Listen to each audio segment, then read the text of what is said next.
Hey, what's up everybody? It's MeleeDamage15 here, and welcome back to my channel. Today I'm going over the 7 Days to Die updates coming to 2.5 and 2.6, as well as talking a bit on 3.0. I hope you're excited because there's so much to unpack with these updates coming to the game. Let's get into it. So before I get into all the updates, I also want to make a quick note that some of the updates coming to 2.5 stable will not be in the first 2.5 experimental version, but that does not mean that they won't be coming to 2.5 stable.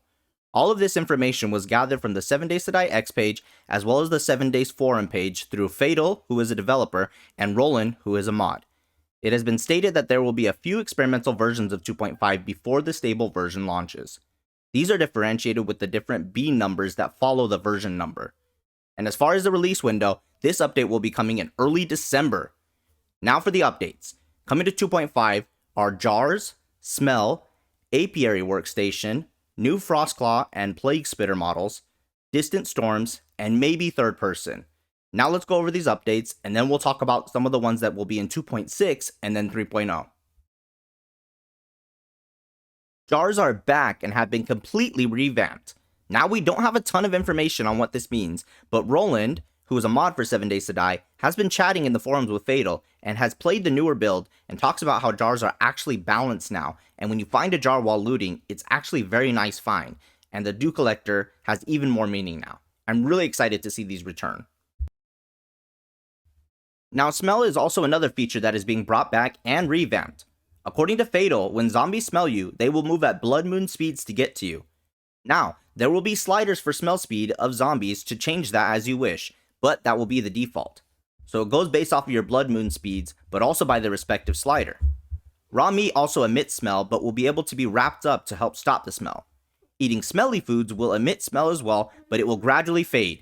You can submerge into water and remove the smell after eating, but this does not get rid of the smell of simply having meat in your inventory. Now we know the apiary is coming to 2.5, but we don't know a ton about it just yet. In this picture they released, we see the 3 mods, an extractor, smoker, and the frame, which should increase output, capacity, etc., just like the Dew Collector does. I'm guessing with jars being added to the game that you will need to put jars into the apiary and Dew Collectors now, as it would ruin the balancing of the jars if they just created jars of honey or jars of water. Honey will definitely need to be rebalanced though, as this workstation essentially makes infections a non-threat since you can just get unlimited honey. My guess is either they will nerf honey and make it so it only cures 1 or 2%, or do something else entirely with honey, like maybe making it just a crafting recipe. So we have now gotten the images of the new models for the Frostclaw and Plague Spitter. They are called Chuck and the Rancher now. Basically, these reskins are to try and stay more closer to the game's narrative. With it being based in Arizona, the Fun Pimps wanted to keep closer to the Native American background that is in Arizona, especially with the Rancher being the desert zombie. They did move away from the stereotypical look that they had during the town hall, which is definitely a good call. Again, these are just reskins. Chuck and the Rancher both have the same mechanics of throwing rocks and spitting insects, although it was stated that the mechanics have been tweaked a bit. Now the last pretty much guaranteed major update for 2.5 is Distant Storms. What is Distant Storms, you might ask?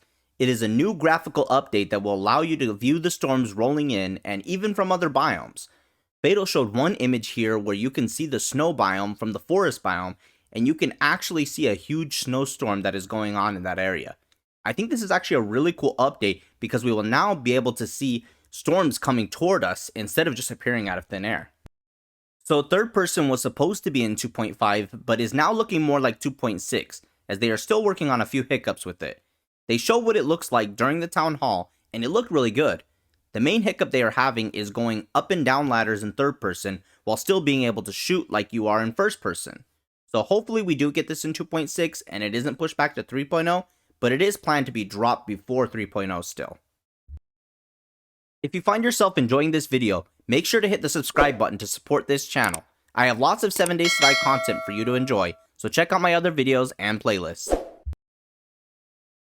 As far as temperature, clothing, wetness, and chicken coop, those are definitely going to be in the 2.6 at the earliest and into the 3.0 updates if needed. Temperature, clothing, and wetness are features that were in the game as well that they are bringing back and revamping. The last time they talked about clothing, they said it would be more like mods to add to the armor pieces, so I don't know if that's still the plan or if they are thinking of adding more slots again. I doubt they're adding more slots, but we'll see. The chicken coop is only slated at 30% done so far, so that one will definitely be a bit further out. As far as 3.0 and future updates go, we know we're getting bandits in 3.0, and that is the number one update that everybody's waiting for when it comes to 3.0. They already have working versions of bandits in the 3.0 version of the game, but they are still working on polishing them. Roland talked about how he had killed some bandits and nearby zombies ran over to eat their bodies. They also talked about how bandits will insult you and have voice dialogues. There will be a variety of bandits, and they will drop loot bags when killed. A new quest type will also be added during the 3.0 updates as well that involves blowing up bandit-filled POIs. This was also shown in the town hall. There is also supposed to be a UI/main menu overhaul as well as a new event system. Those they haven't talked about much, so we don't have new information on that, but 3.0 is also still a ways out. We know there will for sure be a 2.5 and 2.6 update, and Fatal said that there could be a 2.7, but it's not likely. So more than likely 2.6 will be the last update before 3.0, so we're looking at sometime around the fall of 2026 for 3.0, that's just my opinion. Also in the 3.0 updates, the Fun Pimps mentioned that a vehicle storage mod will be coming. I'm actually really excited for that and always wonder why this wasn't in the game already.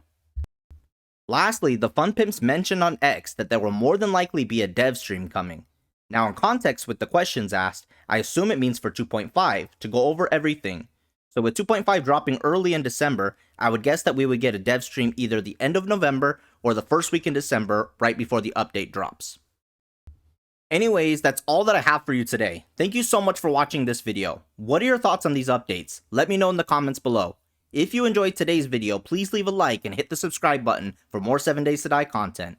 Thank you so much, and we'll see you in the next one. Bye for now.